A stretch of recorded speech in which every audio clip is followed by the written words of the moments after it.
got to the doctor and they told me they thought I might have cancer, which was a kind of a real bolt out of the blue for me, as kind of in my sort of approaching my mid-20s. When the winds of change or the winds of adversity blow, some build walls but others build windmills. In spite of how kind of technologically kind of advanced and all the tools we have to connect with people, that they've never felt so kind of isolated and lonely and disconnected from other humans.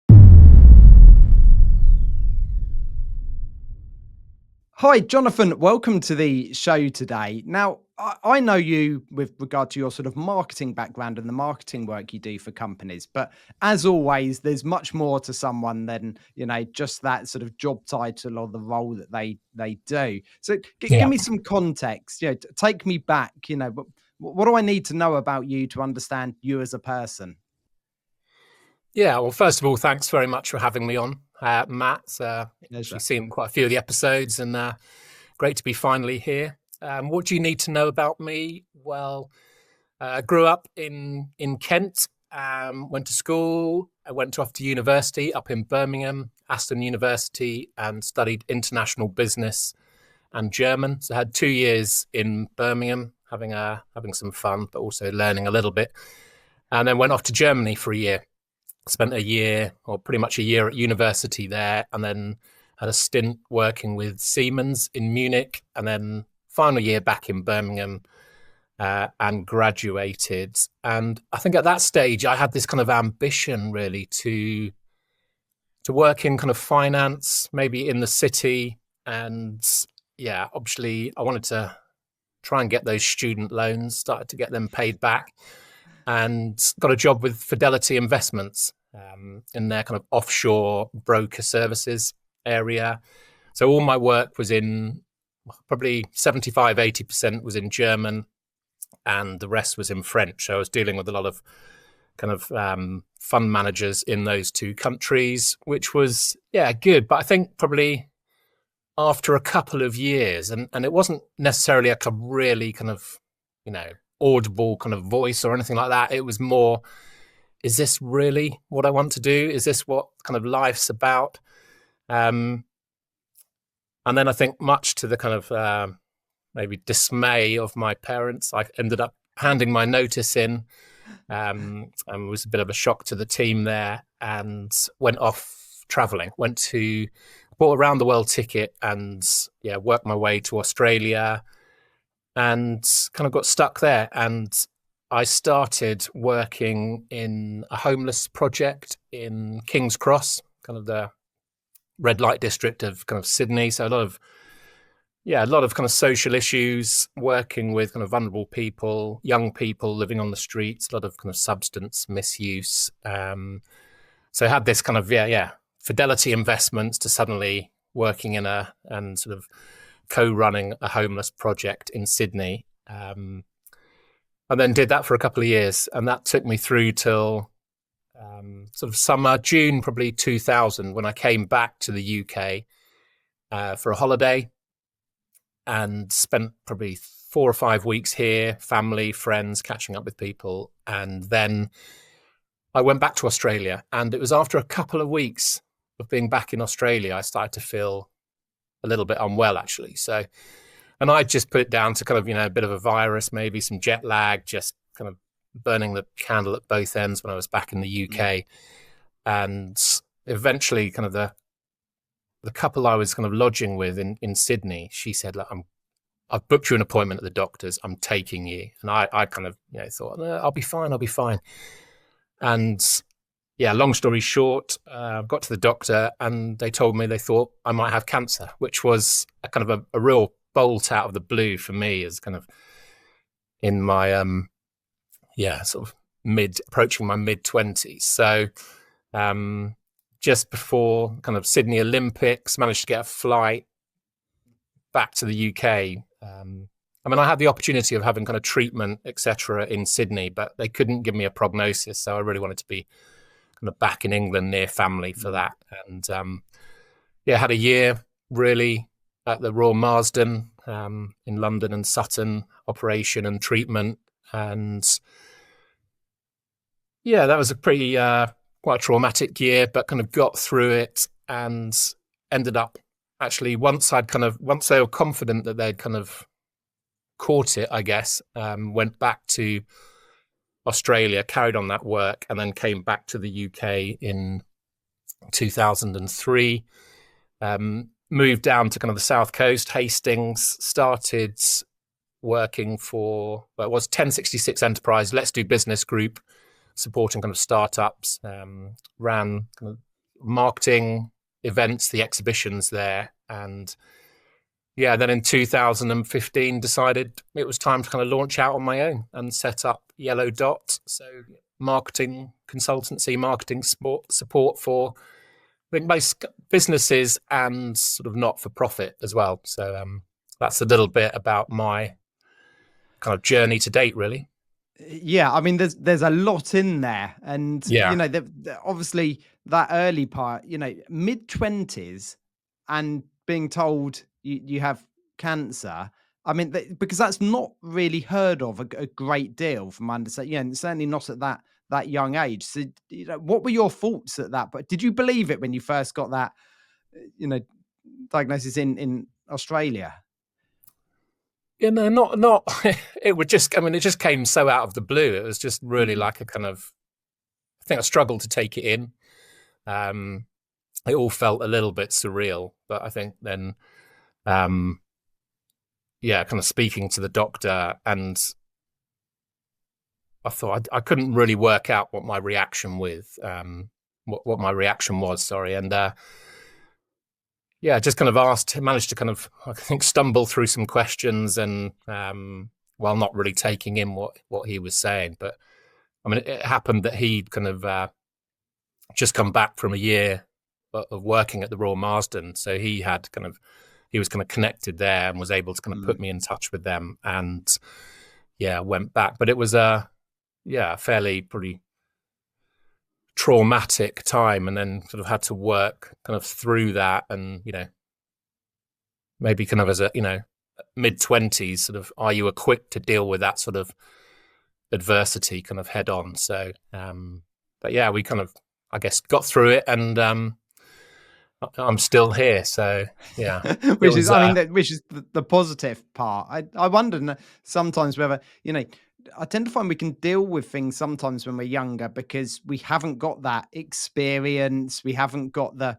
you know, the fears that we seem to develop as we get older. So sometimes, you know, maybe having it when you're younger has enabled you to deal with it. I don't know, but I mean, would you say, what's been the impact on maybe your outlook on life, or yeah, has it changed you as a person, do you feel? Yeah, I mean, it's definitely changed me. I think it really kind of brings life into kind of perspective. You know, it changes your outlook, certainly. And I think my mindset was very much like, I think at the start, once I got back to England, was like, okay, this is the situation. I'm either going to, I think, you know, avoid it, kind of give up, just like accept it, or I'm going to kind of deal with it, embrace it, try and find out as much as I can about it, be kind of curious, ask questions, and get through it. So I think those terms of kind of maybe like fixed and growth mindset that we see kind of sort of bandied around these days, it wasn't that kind of, you know, it wasn't particularly there then, but just, right, what am I going to do? This is the situation, and I just need to get on with it, really. But I think, you know, it was for me, it was, you know, it was clearly difficult. There was lots of kind of, we think it's spread here, we think it's spread there. No, it hasn't. Oh, yes, it's, you know, we've found 2 more tumours here. So it was kind of that whole, I guess, the kind of the unknown, really, and having to kind of react and pivot. And, you know, we have to do that in the kind of, in business world, don't we, with kind of situations that might be totally out of our control, that okay, this has suddenly come at me sort of blindsided me, and then how are we gonna react to that?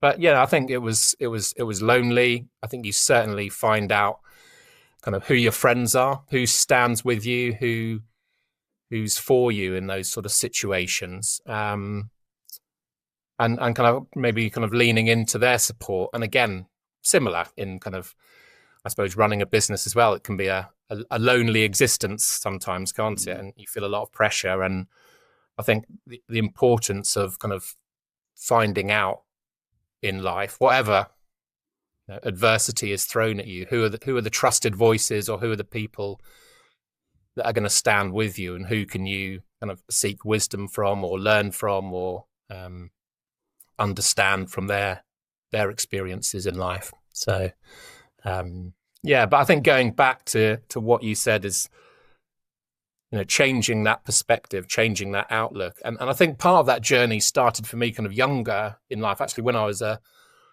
student, I had an opportunity for 2 different summers to go in the mid-90s to go to Croatia and Bosnia to work on a kind of an outward bound camp, or taking young sort of people out of Mostar, where there was very heavy kind of fighting, and taking them to the coast and running kind of like outward bound activities, and sort of getting them out, having a bit of respite from that war zone. So I think there's lots of times in my life where I've had this, that have kind of probably shaped my outlook on things. And probably, I think, we've talked about it before, haven't we, about balancing that kind of probably commercial ambition with sort of having a social impact alongside that, which is probably why some of my clients today are, professional services, executive search companies, but also, not-for-profit organizations and charities, because it's love kind of having the balance of those kind of 2 different areas. Yeah, I guess it sits right. And it's interesting there you mentioned about the growth mindset, because actually I find in business, I mean, anyone who's run a business for, or even just 6 months, that's fine. But certainly more than 12 months, you tend to find you come up against, whether it's blocks because they're out of your control, or even just the stress of dealing with the problems, because business doesn't as such get any easier. There's always going to be things going on. It's just how you deal with it. And actually having that mindset of, okay, this is a problem, how do we deal with it? Not seeing a failure as the end block, and knowing that it's okay to stumble as long as you get back up. And I guess, it sounds like you've almost always had that from some of those early influences, but do you think that's been a driving force in being able to run your business? I think so, because, I think that I've just written down a quote here. I read it the other day, actually, which is, when the winds of change or the winds of adversity blow, it says some build walls, but others build windmills, which I thought was quite interesting. And it's that, stepping out and thinking, what's going on, sort of analyzing the situation, which bits are directly can I directly influence or impact or control, and which bits, maybe the kind of the macro pictures, the things that are going on in the world at the moment are completely out of my control. And I think you can spend a lot of time in life trying to change things that are well outside your control. So for me, it's kind of being very focused on breaking down those elements and working through them at the time. Yeah, there certainly is that bit. I mean, whether it's just concentrating on the wrong thing in your business because you like you say, you're trying to change something that can't be changed, or that anxiety, I guess, or worrying about something that's happened and you can't change it. A lot of it is that sort of mental block that most of us get at some point, but it's just understanding a way to move forward. I mean, I've certainly got caught up and beaten myself up about something that's happened and it's gone. It's like, why am I still worrying about it when I've got actually these other things that I should be concentrating on? And I mean, do you see that with working with lots of different business owner on their marketing, that they're maybe too worried about things outside of their control, and actually you just need to concentrate on what your business is doing, and the messaging that you're putting out and what your customers need to see, and almost not completely dismiss the competition, because it's always a good idea to know what everyone's doing, but not focusing too much on that.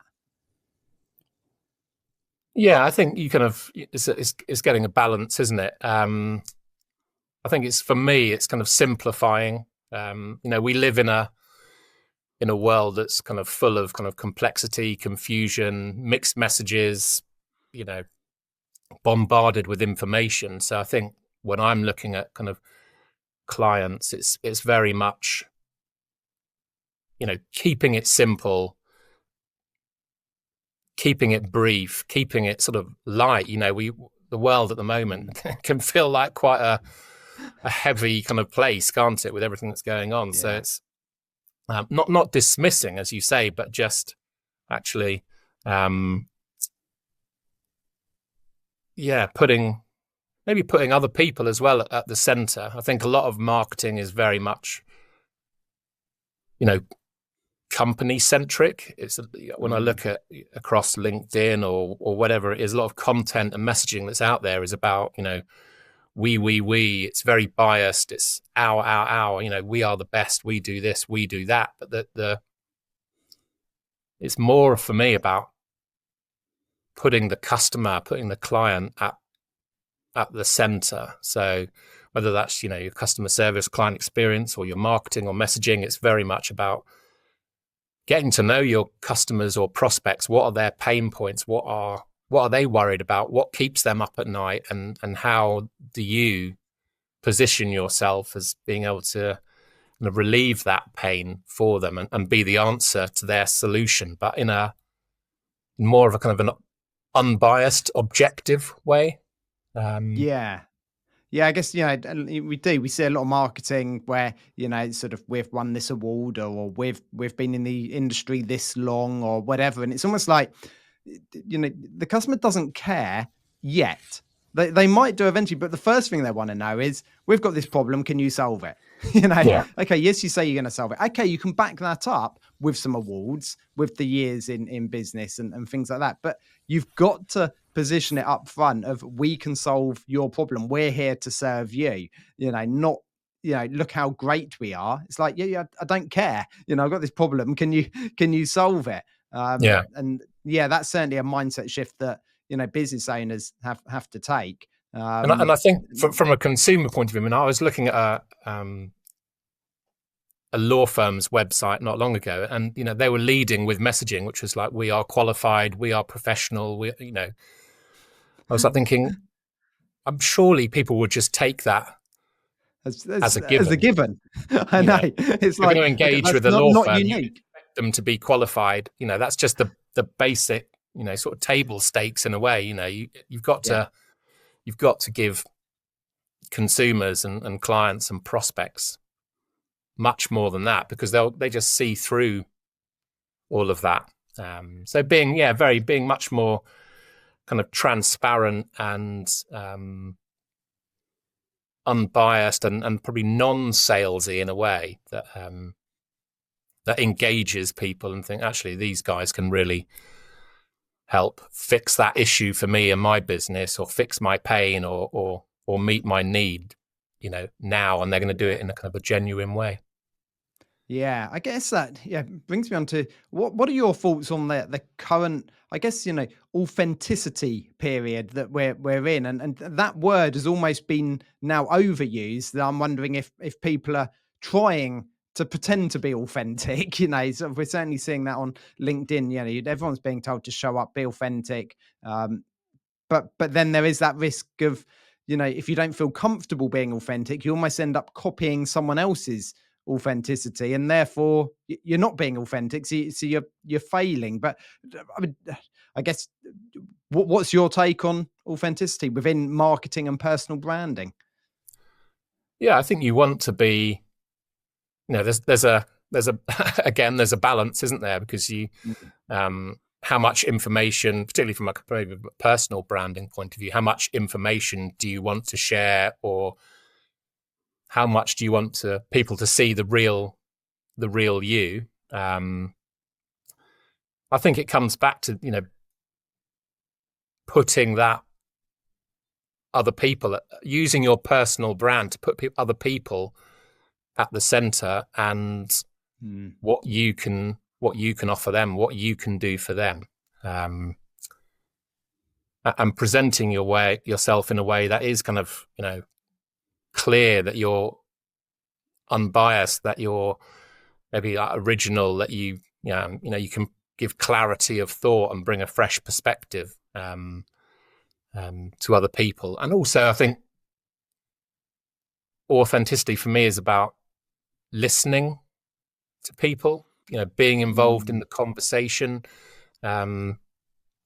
genuinely listening to what their concerns are, and getting alongside them. And that takes, back to my kind of cancer journey. It's the authentic people were the ones that were there when I was sort of dragging a trolley of kind of chemotherapy round the hospital, or whatever it was, or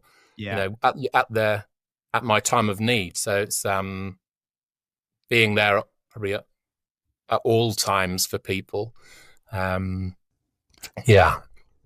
Yeah, I guess with regard to sort of listening, that's probably something business owners need to do better of their customers, because actually marketing is explaining, how you can solve a problem, how the things that you do that people really appreciate and are different. And it should almost be less about you shouting about your business and more about listening to everyone else, or those ideal customers. What do they need? And then saying, we can solve that. So actually, I guess a top tip for any marketing is actually just listen a lot more to your customers and stop sort of trying to shout at them.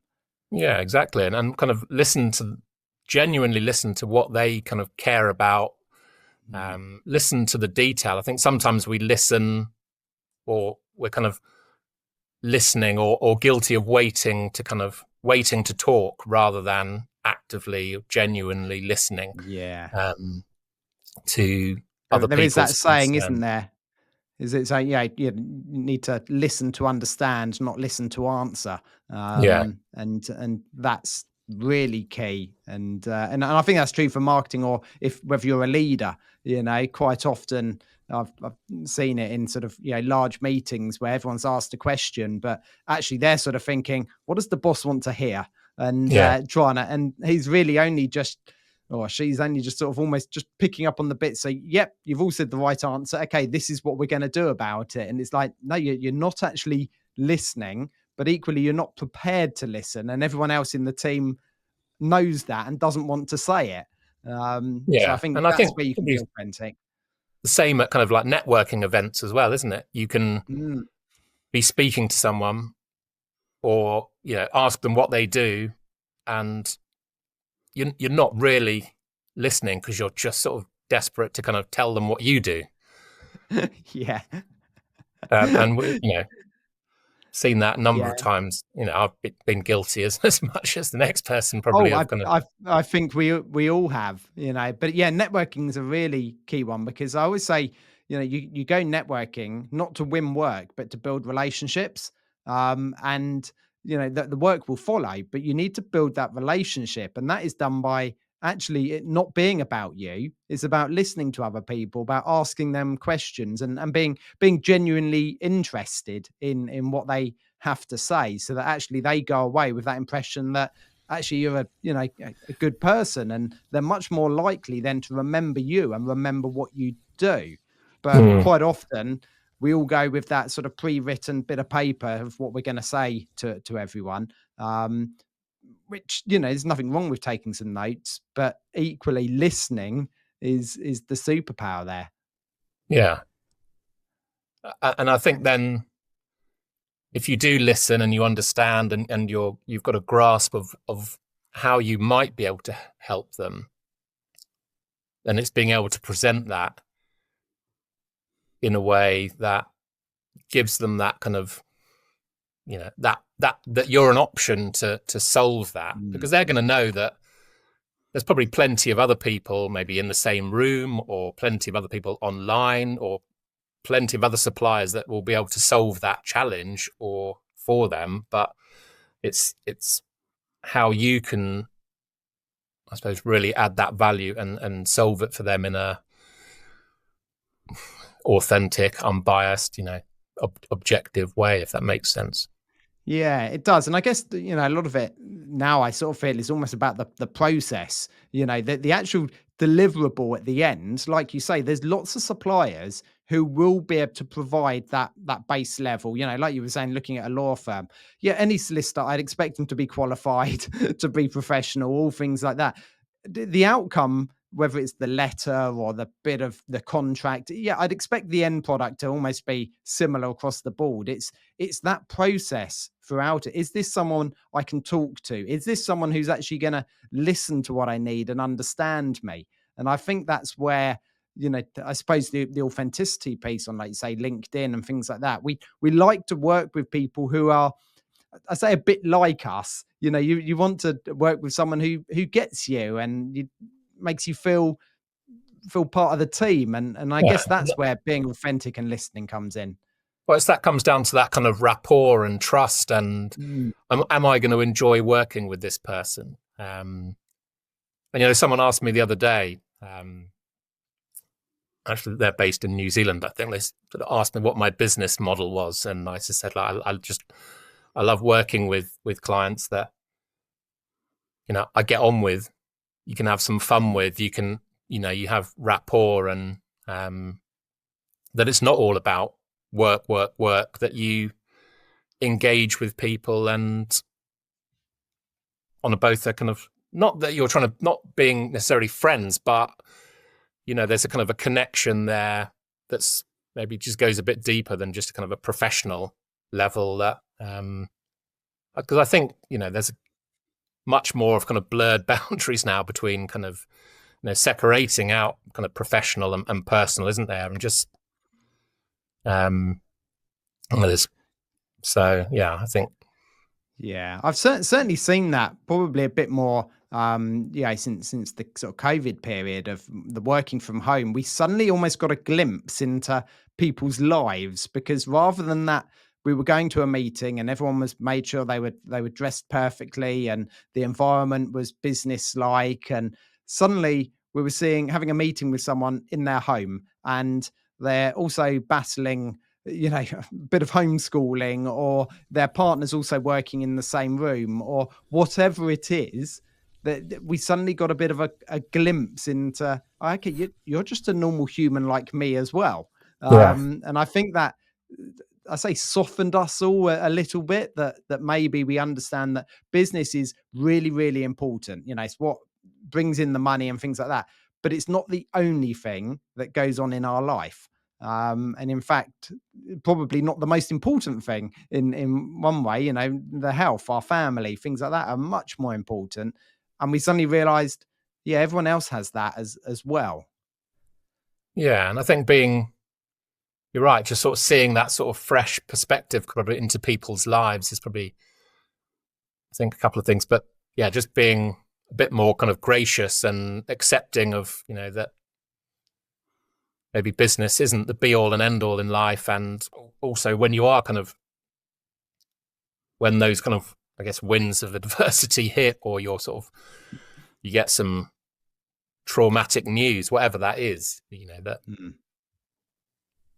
in the grand scheme of things, we can push this back to next week or 2 weeks time, or Yeah. and also sort of saying, how can, if there's anything I can do, let me know if I can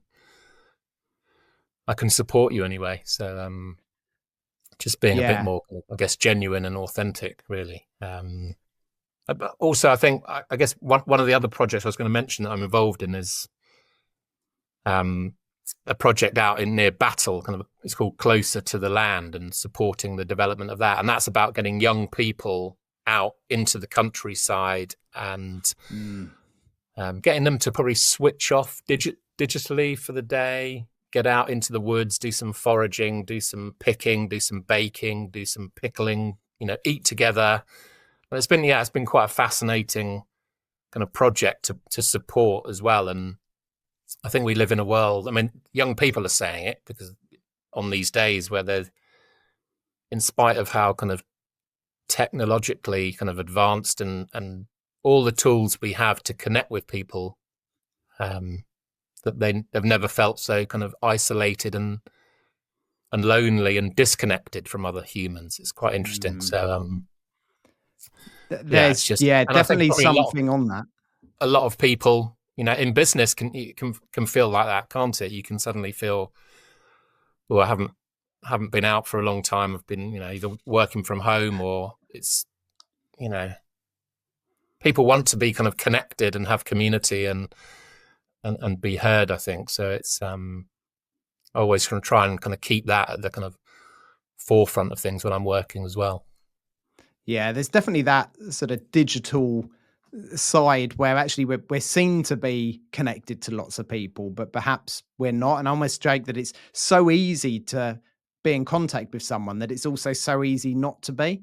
And even like I'd say close friends, you see what they're doing on Facebook or Instagram, and so you sort of feel like you still know them and in your life, but you haven't actually spoken to them. And because you almost feel like, well, I don't need to catch up with them. I know that they went to the cinema last week and took their son to football and so on and so on. But actually, we are missing that part. And I commented on a LinkedIn post this morning about networking, and I sort of said, I grew my agency through going networking and meeting people and building relationships and therefore winning work. But actually, probably now the reason I go networking, if some work comes along, brilliant, and I do think networking works, but actually the reason I go is get up, get out the house, go and see real people, talk, because when you're working from home and everyone thinks you're really connected because you're working digitally and things like that, but actually, like you say, some days you get to the middle of the week and you're like,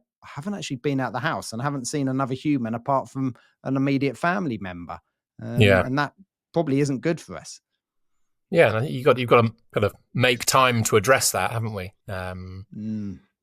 Yeah, it's being, I guess, deliberate and kind of conscious and trying to weave that into your week. And I think one thing I've tried to do in the last few months, I've been more kind of housebound in the last few months because I've split my heel in Canada in the summer, so I've been more kind of home based and but making a much more of a kind of conscious effort to looking through my kind of LinkedIn connections and just asking people how they're, haven't seen you for a while, how are things? Not with any kind of agenda, but just maybe just saying, how are things going? Was just thinking about you, and be great to catch up for a coffee over Zoom or in person or whatever it is. And not for any particular, not because I really want to try and sell to them, but just, keeping connected. Yeah, it was interesting there. You said make time, and I think that's probably one of the things where lots of us fail. We seem to think, I'll do that when I've got time, or I'll catch up with that person, when things aren't quite as busy. But actually, that never comes unless we make time for something. It doesn't actually happen. So what do what do you do to consciously make time for these other activities? I think you just have to be deliberate about it and say, look, right, for the next 5 minutes, 10 minutes, I'm just going to have a scroll through my maybe LinkedIn connections, or it might be WhatsApp or whatever it is, and just say, whether that's 5 minutes after lunch, that before I kind of switch your emails back on or start writing a blog or whatever it is, I will say, right, for this 5 minutes or 10 minutes, I'm just going to message a couple of people. And I think once you get into, it's classic, isn't it? It's building that kind of habit, Yeah. Once you get into doing it, it suddenly becomes sort of second nature, I guess. Building habits is key for any of that. Yeah. And I think that's the thing, without going off a massive tangent on AI, but it's kind of like, we've got to keep, humans in the loop, haven't we? People want to be connected. People want to be heard. People, yeah.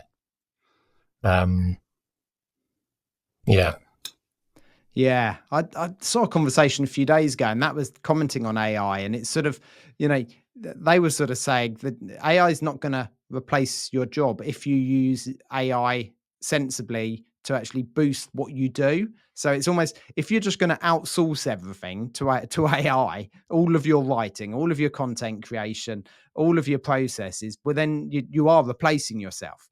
But actually, if you can use it to take some tasks and make them more efficient, or adjust things, or analyze things, actually it enables you to do the things that you're really good at and work best when there's human connection, because actually you're delegating some of the other tasks. I think people need to have a rethink on what they're using AI for, and actually using it for some of the other tasks, but still keeping, like you say, sending people messages and things like that. Keep that as a human task.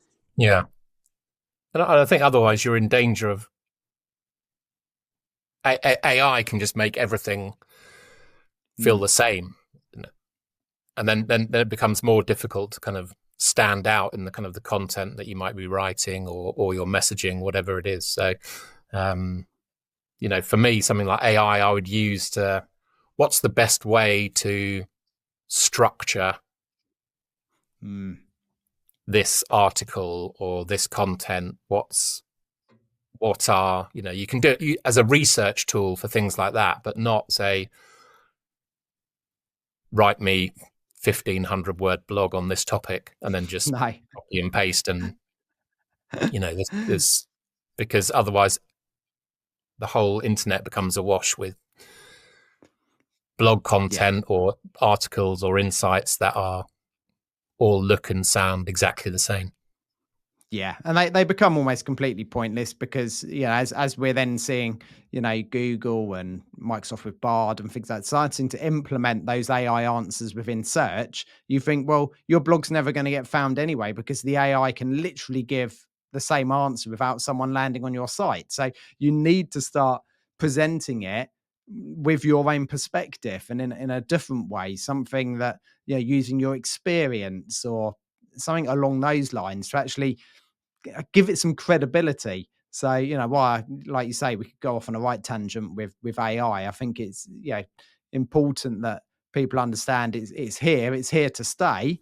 Yeah. Um, but humans are responsible for how it's going to be used, and I think just be cautious if you think it's going to say do every task within your business and earn you loads of money. Yeah. Probably not. Yeah. That's my general take. Just to finish off today, what advice would you give to maybe a purpose-driven startup, or even just a commercial enterprise? What do you think they need to know when they start their marketing? Because lots of people start a business and they're doing everything themselves. If you could summarize a couple of tips for someone, what would you say to them? Yeah. I mean, it was interesting because I was speaking to someone at the weekend, and she was kind of asking me what she's considering launching, this initiative, this venture. And I said, well, what do you want to get out of it? And then, what are your kind of key objectives? What's the end game of where you'd like this to be in 6 months, 12 months, 2 years, 5 years? Mm. What do you want to achieve? So I think, um, and what's the outcome going to be for other people? I think, again, it's putting the customer, it's making it kind of consumer centric rather than making it all about you. So it's kind of it's almost like not a call to action for people, but a call to outcome. What's the outcome going to be of what you're trying to achieve? So, um, just think about that, and then be prepared that it's not, business and life, is rarely linear. We'll hit obstacles, we'll hit challenges, we'll hit traumas. Some bigger than other, and some may come along like buses and all at once. But how are you going to embrace those? And I think, are you going to build a wall and shrink and or are you going to kind of build your windmill and embrace it and go, right, we might have to change tack and catch a different wind. Yeah. Brilliant insights. Jonathan, thank you so much for the conversation today. I've really enjoyed chatting to you. Thank you for having me. And let's both make the effort to actually get off a screen and meet up for a coffee at some point, which is exactly what we were talking about earlier in the episode. And we're both committed to doing that. Thanks, Matt. Take care. Enjoy the rest of your day. You too. Thank you for tuning in to this episode of the Balanced Ambition podcast. I genuinely hope the stories inspire you as much as they inspire me. If you found value in today's conversation, please share it with a friend. And remember, by subscribing, you won't miss an episode, and it would truly mean the world to me. Stay balanced, and I'll see you next time.